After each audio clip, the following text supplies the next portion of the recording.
அனைவருக்கும் வணக்கம் நண்பர்களே. நம்ம இன்னைக்கு ஓலானுடைய ரேஞ்ச் டெஸ்ட்டு தான் பார்க்க போகிறோம். என் ஃபேமிலியோட நான், என் வீட்டுக்கார அம்மா ஒய்ஃபு, அப்புறம் என் பையன்.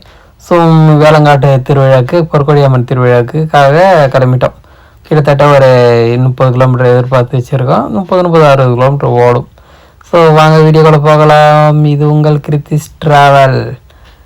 அப்படியே ஸ்டார்டிங்கில் இங்கேருந்து இந்த சம்மர் வந்தாவே வேலங்காட்டு திருவிழாவும் சில திருவிழாக்களும் வந்துக்கிட்டே இருக்குல்ல. ஸோ அதுக்கான இதுக்கு ரெடி ஆகிட்டோம்.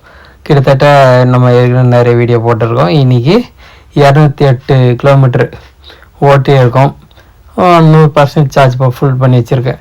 ஸோ இன்றைக்கி பில்லியன் நார்மல் மோடில் ஒரு ஃபேமிலியோடு போனால் எவ்வளோ ரேஞ்ச் கொடுக்குது அப்படின்றத நான் பார்க்க போகிறோம். ஒரு 30, 40, 45. ஸோ இந்த ஸ்பீடுக்குள் தான் போக போகிறோம். பார்த்திங்கன்னா பேசிக்கிட்டே வந்தாச்சு. கிட்டத்தட்ட ஒரு 22 கிலோமீட்டரு வேலங்காட்டு திருவிழாவுக்கு வந்தாச்சு. இது பர்சன்டேஜ் எவ்வளோ பர்சன்டேஜ்னா 23% யூஸ் ஆகிக்குது. 22 கிட்டத்தட்ட 1.04 ரேஞ்சு தான் கொடுத்துருக்கு. ஆமாம். ஸோ வெயிட் அதிகமாக இருக்குல்ல, லோடோடு இவ்வளோ தான் நார்மல் மோடில். இப்போ நம்ம திரும்பி வீட்டுக்கு வந்தாச்சு. வீட்டுக்கு வந்த பிறகு பார்த்திங்கன்னா 50% சார்ஜ் யூஸ் பண்ணியிருக்கோம். கிட்டத்தட்ட 266 கிலோமீட்டர் ஓடி இருக்குது. இப்போது நம்ம எவ்வளோ ஓடி இருக்குன்றதை பார்க்கலாம். கிட்டத்தட்ட 58 கிலோமீட்ரு ஓட்டியிருக்கோம் இன்றைக்கி. இது என்னது வேலங்காட்டு திருநாக்காக போய் வந்தது, சுற்றிட்டு வந்தது.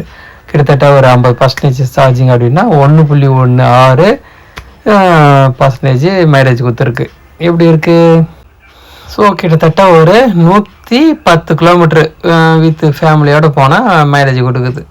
அவ்வளோதாங்க. சார்ஜ் போட்டுடலாம். போட்டுட்டு அடுத்த வீடியோவில் பார்க்கலாம் எவ்வளோ ரேஞ்சு கொடுக்குதுன்ட்டு. வாங்க போகலாம்.